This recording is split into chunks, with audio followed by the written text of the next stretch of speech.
আসসালামু আলাইকুম এভরিওয়ান। আপনাদের আজকে রিডিংয়ের ট্রু ফলস নট গিভেন নিয়ে কিছু কথা বলতে চাইতেছি। আপনাদের আজকে আমি শুধু কোয়েশ্চেন নিয়ে কিছু কথা বলি, হয়তো উপকৃত হতে পারেন। রিডিংয়ের ট্রু ফলস নট গিভেনের ক্ষেত্রে আপনি যদি ট্রু বলতে কী চাইছে এই জিনিসটা বোঝার চেষ্টা করেন।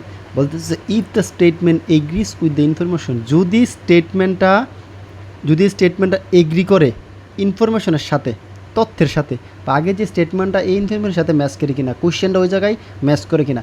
এখন কোশ্চেনটা কি পুরা স্টেটমেন্টটা ওই আপনার লোকেশনের সাথে মিলবে, নাকি কোশ্চেনের একটা ওয়ার্ডের অর্থ খুঁজে আমাকে ট্রুফোস বা বার করতে হবে।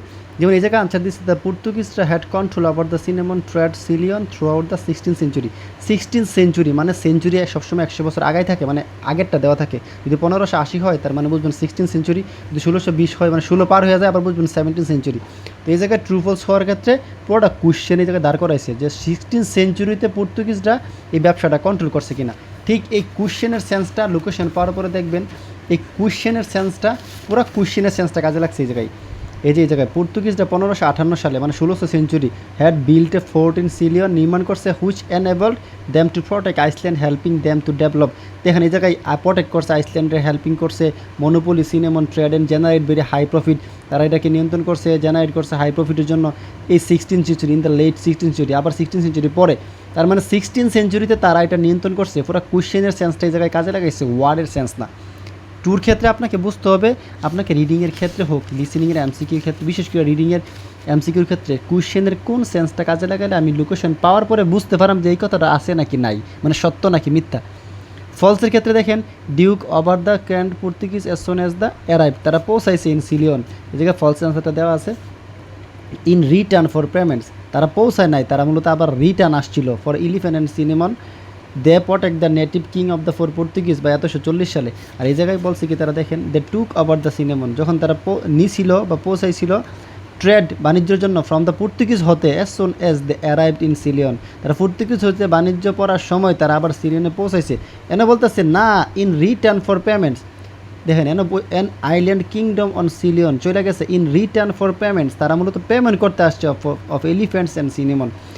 আর এই জায়গায় বলছে তারা পৌঁছাইছে দে অ্যারাইভড ইন সিলিয়ন, কিন্তু না, এই জায়গায় তারা রিটার্ন করার জন্য অফ এলিফ্যান্টস ইন সিলিয়ন, দুইটা জায়গায় তারা আসছে। ঠিক আছে, তার মানে এটা হচ্ছে ফলস। সবই তথ্য আছে কিন্তু একটু বিপরীত। এনে বলছে পৌঁছাইছে, এনে বলছে না তারা রিটার্ন আসছে। এই যে এই ওয়ার্ডটা দিয়ে বুঝতে হবে, এই জায়গায় পুরো সেন্টেন্সে আপনি পাবেন যে হ্যাঁ ট্রেড করে সিনেমন ডিউকটাস এগুলো সবই সত্য, পর্তুগিজ সত্য, কিন্তু তারা এস সোনেস পৌঁছাইছে, কিন্তু এই জায়গায় খেলাটা খেলছে বার্ব দিয়া, এই জায়গায় খেলাটা খেলছে সেন্টেন্সের সেন্স দিয়া। তার মানে ট্রু এবং ফলসের ক্ষেত্রে you have to understand what is the meaning of sentence or which word you can search to understand it is true or false. কোন সেন্টেন্সটা অথবা কোন ওয়ার্ডটা দ্বারা, মাঝে মাঝে পুরো সেন্টেন্সটা দ্বারা বোঝা যায় যে এটা ট্রুর সেন্স আছে নাহলে ফলসের সেন্স আছে। মাঝে মাঝে একটা ওয়ার্ড দ্বারা বোঝা যায়, সেন্টেন্সের লোকেশনটা বার করার পরে ওয়ার্ড কোনটা চাইতেছে আমাকে ফলসটা নির্বাচন করার জন্য, এই জিনিসটা আপনাদেরকে গ্যাস করতে হবে।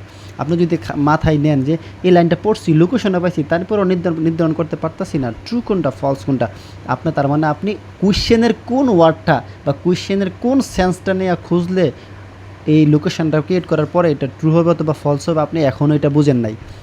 লোকেশন পাওয়ার পরে যদি ট্রু ফলস নির্ধারণ করতে না পারেন তাহলে you are fail, because you don't know what is the sense of the word, মানে which sense you have to use, কোন সেন্সটা আপনাকে ইউজ করতে হবে, মানে কোন আইডিয়াটা কোন ওয়ার্ডটার কথাটা মূলত ট্রু ফলসের আনসারটা ঘুরাইতে পারে, এই জিনিসটা আপনাকে ফোকাস করতে হবে। আর নট গিভেন আরও সোজা, নট গিভেন অর্ধেক অর্থ থাকে অর্ধেক অর্থ থাকে না, এই কম্পারিজনমূলক ওয়ার্ডগুলো খেয়াল করলেই নট গিভেন পাওয়া যায়, কানেক্টার্সগুলো খেয়াল করলেই নট গিভেন পাওয়া যায়, যে জায়গায় তুলনা আছে কিনা, ছোটো বড়োর কথা আছে কিনা, বা একটা টপিক আছে একটা টপিক নাই, অর্ধেকটা টপিক আছে অর্ধেকটা টপিক নাই, এটা চোখ বুলাইলে পাওয়া যায়। ট্রু ফলস পাওয়ার পরে নট গিভেন আন্তাজে দিলেও হয়ে যায়। আশা করি রিডিংয়ের এই ছোটো ছোটো কথাগুলো আপনাদের কাজেও লাগতে পারে। আর আপনারা বেশি বেশি প্র্যাকটিস করেন, কোশ্চেনের সেন্স বোঝার চেষ্টা করেন। রিডিং অনেকে ভালো করে কিসের জন্য, 8.5 বা 9 বা 7.5 বা কিসের জন্য, কোশ্চেনের সেন্সটা বুঝা তাড়াতাড়ি, যারা লোকেশন তাড়াতাড়ি ক্রিয়েট করতে পারে। লোকেশনের জন্য আবার কিছু টিপস অ্যান্ড ট্রিক্স আছে। তার আর কোশ্চেন সেন্সে কোনো একটা নিলে কোশ্চেনের সেন্সটা হবে। ট্রু ফলসের ক্ষেত্রে এই জিনিসটা বুঝতে হবে। সব ধরনের কোশ্চেনেই কোশ্চেনের সেন্সটা না বুঝলে আপনি রিডিংয়ে ভালো করতে পারবেন না। রিডিং অল্প প্র্যাকটিস করে ভালো করা যায়, আর বেশি প্র্যাকটিস করে ভালো করা যায় না যদি আপনি স্মার্টলি স্ট্রিক্টলি প্র্যাকটিস না করতে পারেন, কোশ্চেনের সেন্স না বোঝেন। যদি এই কথা অল্প পরিমাণ হইলেও কাজে লাগে তাহলে আপনি কি করেন, আমার ভিডিওতে একটা লাইক দিন, একটু ফলো করেন, পাশে থাকেন, মোটিভেট করেন। আসসালামু আলাইকুম রহমতুল্লাহ।